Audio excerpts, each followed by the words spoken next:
Berjumpa kembali bersama Miss Nari. Hari ini kita akan melanjutkan pembelajaran kita pada tema 1, subtema 2, pembelajaran ke-1. Mari kita mulai. Pada video kali ini, kita akan belajar tentang cara perkembangbiakan hewan secara generatif. Dan juga kita akan mengenal kondisi ekonomi di negara-negara ASEAN. Untuk itu, siapkan alat tulis anak-anak. Apabila ada hal-hal penting yang bisa anak-anak catat, silakan catat di buku kalian. Anak-anak, apakah kamu seorang penyayang hewan? Lalu, apa saja ya manfaat hewan bagi manusia? Lalu, bagaimana ya hewan dapat berkembang biak? Negara-negara di Asia Tenggara memiliki banyak jenis hewan. Beberapa di antaranya ada yang dijadikan sebagai makanan, simbol negara, atau dijadikan binatang peliharaan seperti hewan ini. Gajah putih. Gajah putih dianggap suci oleh beberapa negara di Asia Tenggara seperti Myanmar, Kamboja, dan Thailand. Menjaga gajah putih adalah usaha yang sangat mahal, karena pemiliknya harus menyediakan makanan khusus untuk gajah. Selain itu, ada juga ikan tuna di Indonesia. Ikan tuna adalah salah satu ikan yang paling banyak dicari negara lain, seperti Jepang, Amerika Serikat, dan Uni Eropa. Dan juga, tahukah kalian burung yang hidup di negara tetangga kita? Ya, burung takurdahan hidup di Malaysia. Hewan ini termasuk hewan yang dilindungi di negaranya loh.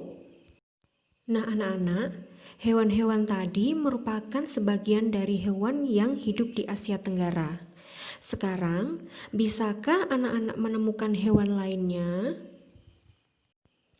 Apabila kamu sudah menemukannya, tulislah pada kolom yang sudah tersedia di halaman 63. Tuliskan apa nama hewannya, berasal dari negara mana hewan tersebut, dan mengapa hewan tersebut terkenal di negara asalnya. Sama seperti tumbuhan, setiap hewan memiliki kemampuan berkembang biak. Hewan berkembang biak untuk melestarikan jenisnya supaya tidak punah. Secara umum, ada dua perkembangbiakan hewan, yaitu perkembangbiakan generatif dan perkembangbiakan vegetatif.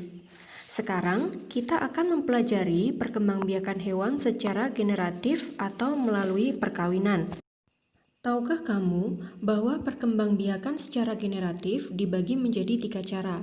Cara yang pertama adalah ovipar, cara yang kedua vivipar, dan cara yang ketiga adalah ovovivipar. Kira-kira apa ya maksudnya dari ketiga cara itu? Mari kita pelajari ketiga cara tersebut. Ovipar adalah perkembangbiakan hewan dengan cara bertelur. Jenis hewan yang biasa berkembang biak dengan cara bertelur adalah burung, unggas, ikan, serangga, dan hewan amfibi. Untuk dapat menetas, telur membutuhkan proses pembuahan. Secara umum, proses pembuahan ada 2 cara, yaitu pembuahan dalam atau pembuahan internal dan pembuahan luar atau pembuahan eksternal. Pertumbuhan dalam terjadi di dalam tubuh hewan betina, misalnya saja pada unggas dan serangga. Sedangkan pembuahan luar terjadi di luar tubuh hewan betina, misalnya pada ikan mas. Ikan mas betina akan mengeluarkan telur dari tubuhnya, kemudian ikan mas jantan akan membuahi telur-telur tersebut di luar tubuh ikan betina. Selain bertelur, ada juga hewan yang berkembang biak dengan cara melahirkan atau disebut dengan vivipar. Contoh hewan yang melahirkan seperti sapi, kucing, kambing, dan masih banyak lagi. Umumnya, hewan yang baru dilahirkan kondisi tubuhnya masih lemah. Itulah sebabnya hewan yang baru dilahirkan akan segera disusui oleh induknya. Hewan yang menyusui anaknya disebut mamalia. Ada mamalia yang hidup di darat, tapi ada juga yang hidup di laut seperti ikan paus dan ikan lumba-lumba. Anak-anak tahu tidak? Mamalia memiliki ciri-ciri utama dibandingkan hewan-hewan lain, yaitu mamalia mempunyai daun telinga, juga memiliki kelenjar susu. Selain itu, kulit tubuh mamalia pada umumnya mempunyai rambut dan juga mengandung berbagai kelenjar seperti lemak, kelenjar keringat, dan lain sebagainya. Alat gerak pada hewan mamalia ada 2 pasang dengan bentuk yang bervariasi, yang berguna untuk memegang, berjalan, berlari, memanjat, menggali, atau berenang. Adakah hewan yang berkembang biak dengan cara bertelur sekaligus melahirkan? Tentu saja ada. Cara berkembang biak dengan bertelur melahirkan disebut ovovivipar. Jenis hewan yang berkembang biak dengan cara itu adalah beberapa jenis reptil, seperti beberapa jenis ular, kadal, juga ada ikan pari, dan ikan hiu. Cara bertelur melahirkan merupakan perpaduan cara bertelur dan melahirkan, seperti hewan yang bertelur. Hewan betina yang ovovivipar juga mengeluarkan telur dari tubuhnya. Akan tetapi, telur yang dikeluarkan itu telah tumbuh menjadi calon hewan yang baru. Calon hewan tumbuh hampir sempurna. Jadi, ketika hewan ini bertelur, telurnya akan disimpan di dalam tubuh induknya. Sehingga saat waktunya hewan tersebut akan lahir, telurnya menetas di dalam tubuh induknya. Sehingga hewan tersebut akan lahir layaknya melahirkan, padahal dia bertelur dan melahirkan. Sekarang, anak-anak amati gambar hewan yang ada di halaman 64. Kelompokkanlah hewan-hewan tersebut ke dalam diagram Venn berdasarkan cara perkembangbiakannya. Misalnya ikan. Anak-anak tuliskan pada diagram di bagian bertelur, karena ikan berkembang biak dengan cara bertelur. Selanjutnya, tugas anak-anak mengelompokkan hewan-hewan tersebut. Serta anak-anak tuliskan manfaat perkembangbiakan hewan secara ovipar dan vivipar di halaman 66. Kondisi geografis di Asia Tenggara membantu penduduknya memanfaatkan hewan dalam kehidupan sehari-hari. Ikan banyak dijual dan dikonsumsi. Hewan ternak banyak yang dijual di dalam negeri, bahkan sampai ada yang mengekspornya. Mari kita mengenal potensi ekonomi negara-negara anggota ASEAN. Tahukah kamu, kawasan Asia Tenggara terletak pada jalur perdagangan dunia loh. Kawasan ini menjadi jembatan antara kawasan Eropa dan Asia Timur. Oleh karena itu, Asia Tenggara menjadi wilayah persaingan bagi pihak-pihak yang ingin memanfaatkan kedudukan strategis kawasan ini. ASEAN berperan sebagai wadah untuk menghindari persengketaan yang mungkin timbul. Dengan posisi yang strategis ini, setiap negara di kawasan Asia Tenggara memiliki kekayaan sumber daya yang menjadi kekuatan negaranya. Sekarang, mari kita lihat potensi ekonomi di masing-masing negara anggota ASEAN. Pertama, mari kita menuju ke negara Brunei Darussalam. Negara ini terkenal dengan kekuatan sumber daya alam berupa minyak bumi dan gas alam. Brunei menjadi negara di Asia Tenggara yang memiliki pendapatan per kapita tertinggi karena gas alamnya. Selanjutnya kita menuju ke Filipina. Filipina adalah sebuah negara kepulauan yang mata pencaharian sebagian besar penduduknya adalah di bidang pertanian. Filipina berhasil menjadi salah satu negara di dunia yang dapat membangun dan mengembangkan pertaniannya dengan baik. Beberapa produk unggulan hasil pertaniannya diekspor ke berbagai negara seperti nanas, padi, kelapa, dan gula. Hasil pertanian ini juga menunjang perkembangan ekonomi negara ini. Beralih ke Indonesia. Sebagai negara kepulauan terbesar di kawasan ini, Indonesia memiliki ragam sumber daya alam yang sangat kaya.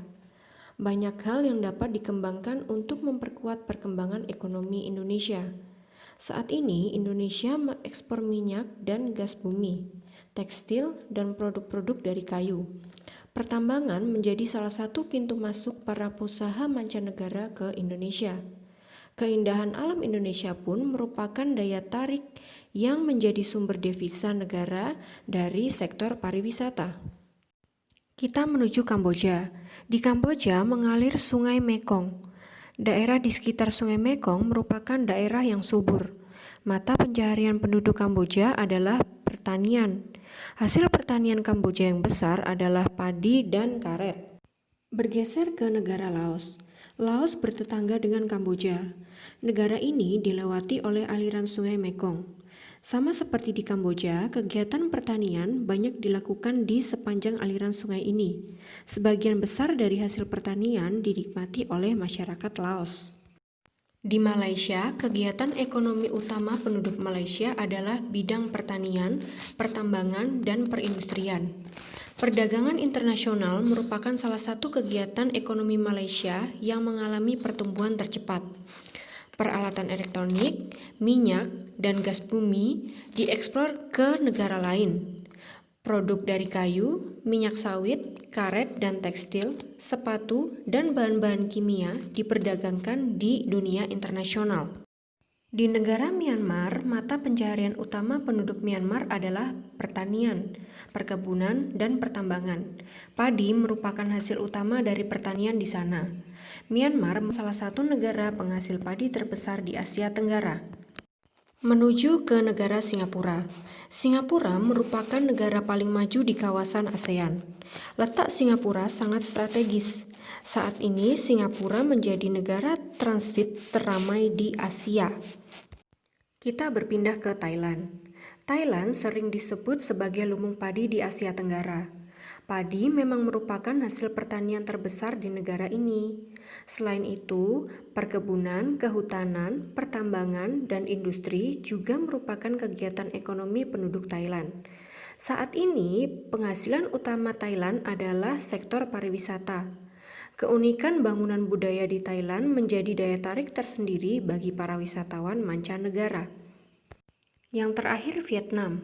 Setelah pulih dari Perang Vietnam, negara ini mulai berkembang di berbagai sektor perekonomiannya. Pariwisata dan turisme mendukung perkembangan ekonomi. Bidang pendukung lainnya seperti usaha jasa di bidang perhotelan, restoran, serta transportasi juga turut berkembang pesat. Nah, anak-anak, itu tadi kegiatan ekonomi di masing-masing negara ASEAN. Ekonomi masing-masing negara anggota ASEAN diharapkan dapat bergerak lebih cepat. Hal ini dimungkinkan melalui berbagai kerjasama yang positif antar negara dalam wadah organisasi ASEAN. Baik anak-anak, di pembelajaran sebelumnya pada tema 1, subtema 1, kamu sudah memilih 2 negara ASEAN dan membandingkannya dalam hal kehidupan sosial budaya. Untuk melengkapi informasimu tentang kedua negara tersebut, bandingkanlah negara-negara tersebut dari kehidupan ekonominya. Tulislah hasilnya dalam bentuk diagram Venn pada halaman 71. Oke anak-anak, demikian pembelajaran kita hari ini. Tetap semangat, tetap jaga kesehatan. Sampai bertemu di pembelajaran selanjutnya. Dah.